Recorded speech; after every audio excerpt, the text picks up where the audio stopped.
Government is an institution of God, but government was never to oppress the people. Dr. Tony Evans says society pays a penalty when God's authority is canceled. When men do not learn to be ruled properly by God, they will be ruled wrongly by man, because man will seek to become God.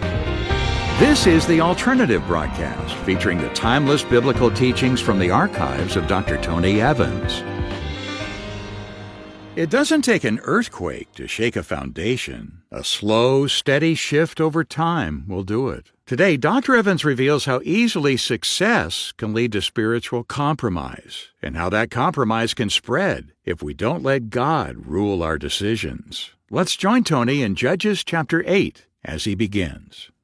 Now, an interesting shift begins to occur in verse 22.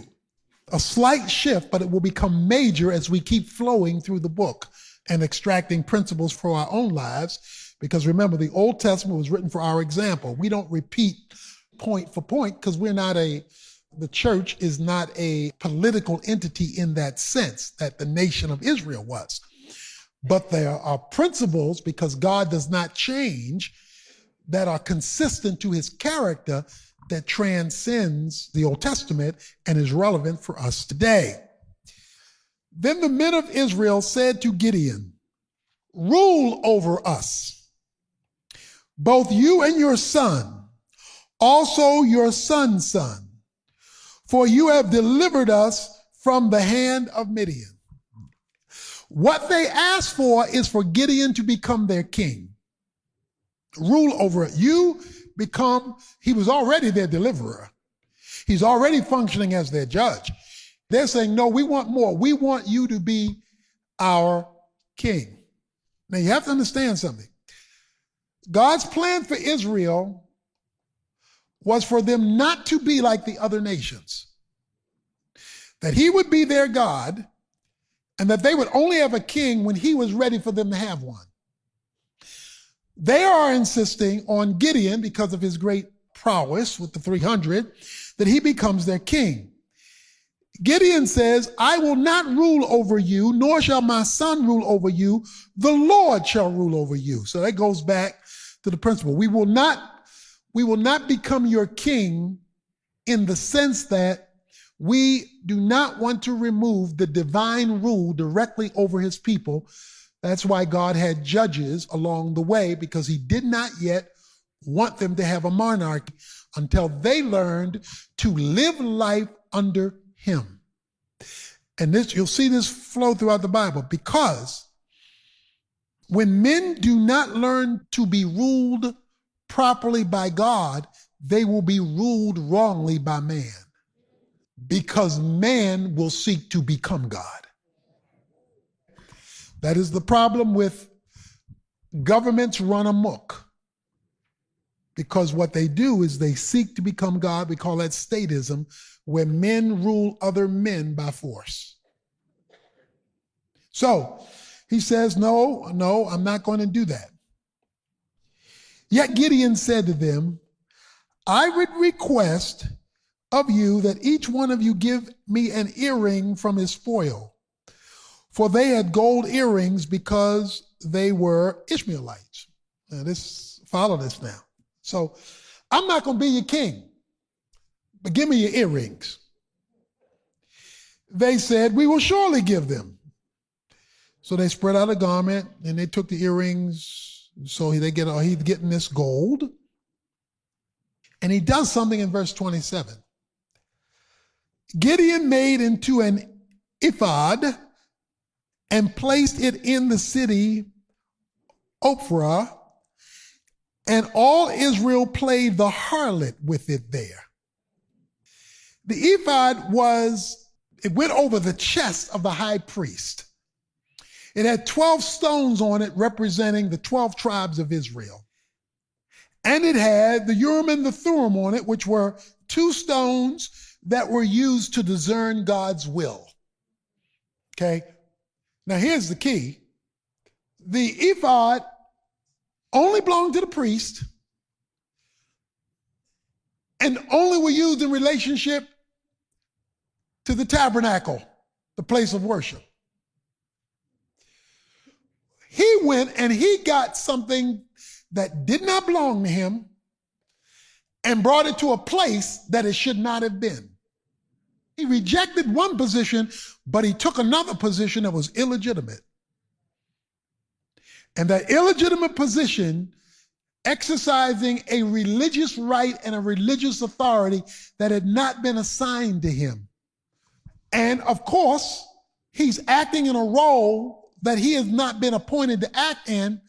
And all of Israel, because he's a superstar now, Gideon is a superstar, they're now looking to him to be the spiritual guide that was never authorized for him to do, because that's what the ephod meant for the priest.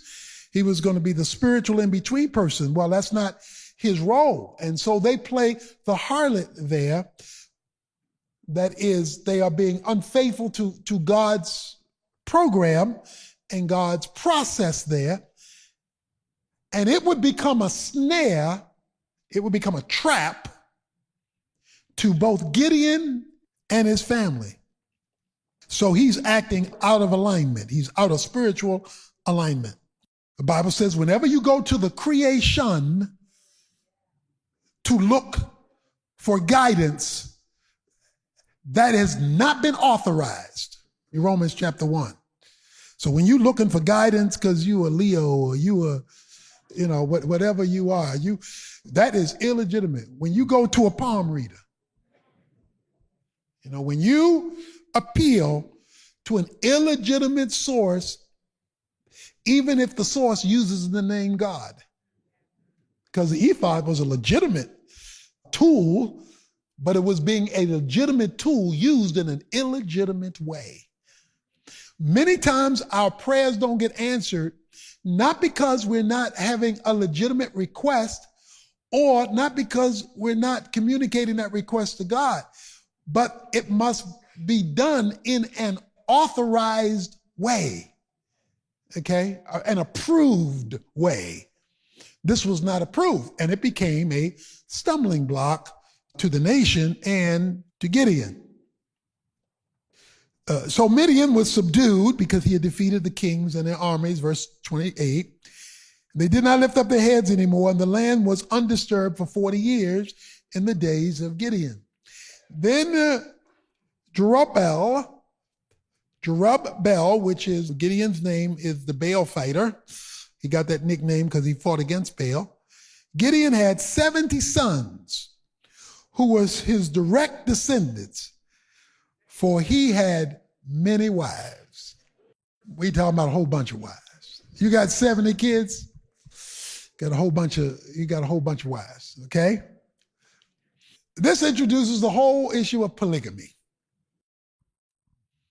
Of course, God stated his design for marriage. Male, female, the two shall be one. Not the 2, 3, 4, 5, 6, 7, and 8. Okay? Leviticus 18:18 and Deuteronomy 17:17 prohibited the multiplication of wives, and yet it's a problem all the way through the Old Testament. And virtually every time you see the multiplication of wives or the addition of wives, you got a messy situation. So he's got 70 sons from his many wives. So not only does he have many wives, he's got a concubine. He got a girlfriend. Verse 31, his concubine was in Shechem.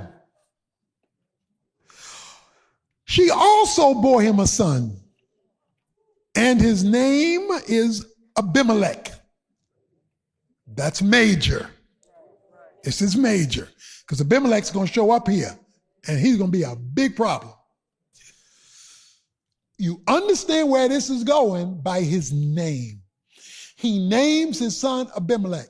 Abimelech means my father is king. That's what Abimelech means. And he names him. He names his son, my father is king. What does that tell you? He's trying to build a dynasty. So watch the progress. 1 minute he said, I'm not going to be a king. God's going to be your king. But I'm going to be a priest. So you can come to me for guidance from God. And then he got all these children.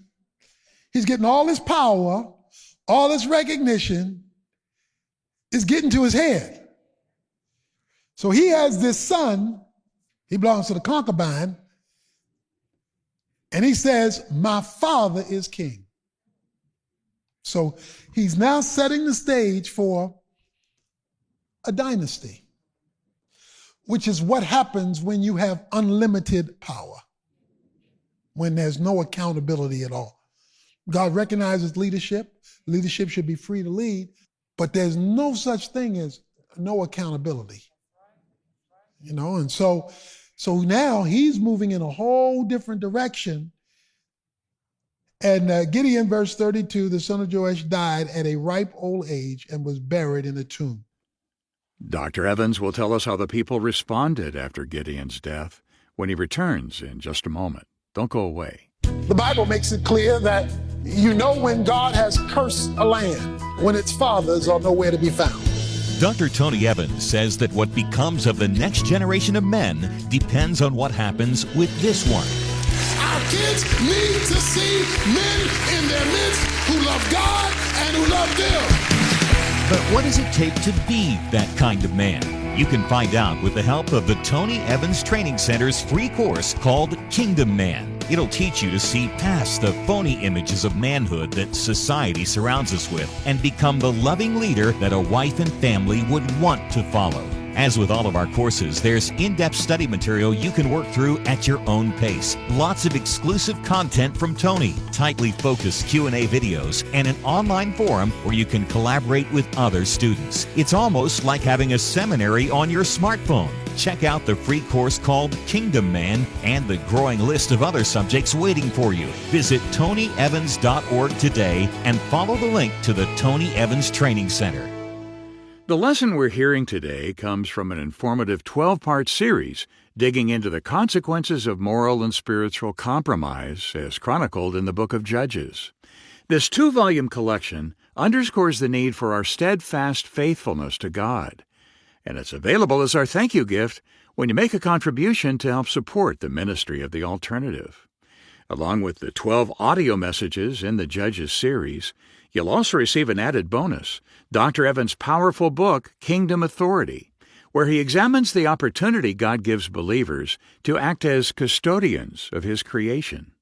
Being reminded of this inheritance will give you new strength to rise above life circumstances that may have once seemed overwhelming. Visit TonyEvans.org for details on how to get the Kingdom Authority book and the Judges audio series. And when you do, you'll also see an opportunity to add the Kingdom Authority Leaders Kit, which includes everything you need to lead a small group through these powerful lessons. Once again, visit TonyEvans.org or give us a call at 1-800-800-3222 to take advantage of this limited-time offer. I'll have our contact information for you again after the second part of today's lesson. Let's get back to Dr. Evans now in the 8th chapter of Judges. As soon as Gideon died, verse 33, the sons of Israel again played the harlot with the Baals. Now, there is the Baal singular, and then there are the Baals. It's like the church singular, and then saying the church is. So individual locations were set up for Baal worship. And you remember in Gideon's own home, his father had a Baal set up in his own house. So they now are wandering from God again. What you have now is a bad situation in the making. Because if my father is king, then who am I? If my father is king and he named me that, then I must be king in waiting. I'm the prince. So Gideon dies. We've got this syncretism going on. In chapter 9, then Abimelech is the one who's now rising, And he makes an argument in chapter 9 why he should be king. The first 3 verses, Abimelech, the son of Jerubbaal, went to Shechem to his mother's relatives, spoke to them and the whole clan of the household of the father, saying, "Speak now in the hearing of all the leaders of Shechem, which is better for you that 70 men, all my half-brothers, all the sons of Jerubbaal rule over you, or that one man rule over you. Also remember, I am your bone and your flesh." And his mother's relatives spoke all these words on his behalf in the hearing of all the leaders of Shechem, and they were inclined to follow Abimelech, for they said, "He is our relative." So they gave him the silver. He hired worthless men and reckless fellows. They followed him. So the men of Shechem are following now Abimelech. Then he went to his father's house at Ophrah and killed his brothers, the sons of Jerubbaal, 70 men on one stone. Polygamy set in motion a whole system of events that brought 70 boys into the world and a half brother over here. The half brother is given the position by the father of potentially being the king. The father dies, Gideon dies. He sets the stage by getting the men of Shechem and he wants to get rid of the competition. He doesn't want any revolt against him. So he kills them on one stone. Key phrase, one stone. So if you're only using one stone, this is one at a time, 70 people. Stones were altars. This is human sacrifice. That's why over and over again, Old Testament and New Testament, you see this consistent theme of compromising with idolatry. So he kills his 70 brothers, but Jotham, the youngest son of Jerubbaal, was left, for he hid himself. So you've got the youngest son, all the men of Shechem, and they assembled together. They went with Abimelech, made Abimelech king by the oak of the pillow, which was in Shechem. Well, this leads to a very interesting situation. Jotham, the youngest son, so he goes to Mount Gerizim, the place of blessing, and lifts up his voice and called out. Thus he said to them, "Listen to me, O men of Shechem, that God may listen to you." And he tells this story. He says, watch this. "Once the trees went forth to anoint a king over them, and they said to the olive tree, 'Reign over us.' But the olive tree said to them, 'Shall I leave my fatness with which God and men are honored and go to wave over the trees?' Then the tree said to the fig tree, 'You come, reign over us.' But the fig tree said to them, 'Shall I leave my sweetness and my good fruit and go to wave over the trees?' Then the tree said to the vine, 'You come reign over us.' But the vine said to them, 'Shall I leave my new vine, which cheers God and men, and go to wave over the trees?' Finally, all the trees said to the bramble, 'You come reign over us.' The bramble said to the trees, 'If in truth you are anointing me as king over you, come and take refuge in my shade. But if not, my fire comes out from the bramble and consumes the cedars of Lebanon.'" So what is all that about? He says the trees are looking for a leader. So the trees go look for this leader to rule over them. But in all of these cases, till you get to the bramble, the tree says, "No, we're not going to do that." The reason we're not going to do that is because what we are currently doing and what we are currently producing is honoring God and benefiting people. Notice each one, he says God and man. So what we are doing is honoring God and honoring people. Finally, in their desperation to be ruled over, because they keep coming and say, rule over us, they go to the bramble. What is the bramble? The bramble is a thorn bush. A bramble has thorns in it. It is unproductive, doesn't produce anything except thorns. So the bramble bush is a curse. They are so desperate to be ruled that they will even accept a cursed ruler that can produce nothing except needles. So you are giving power to an entity that cannot produce. The other trees, the other groups they went to, says we can't go because we are being productive. The point is, good people don't seek to rule other people and control them while being unproductive themselves. That ought to help you choose a leader or reject a leader who wants power and all they can do is hurt you, because all the bramble does is stick you. But they want the power.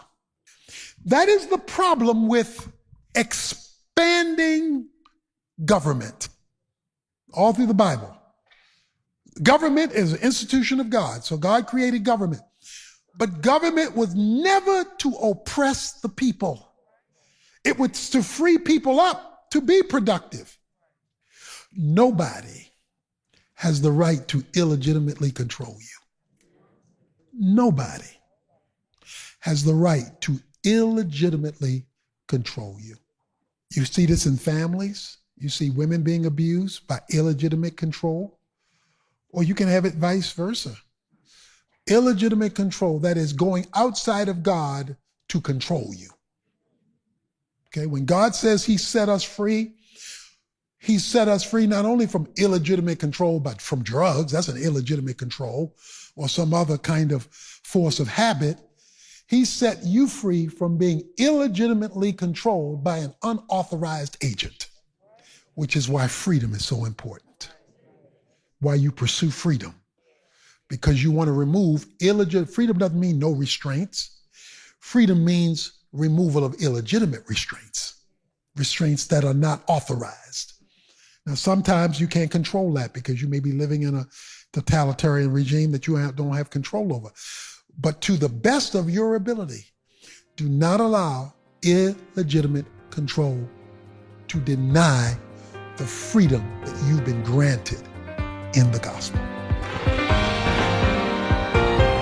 Dr. Tony Evans, with important words about maintaining a clear allegiance to God.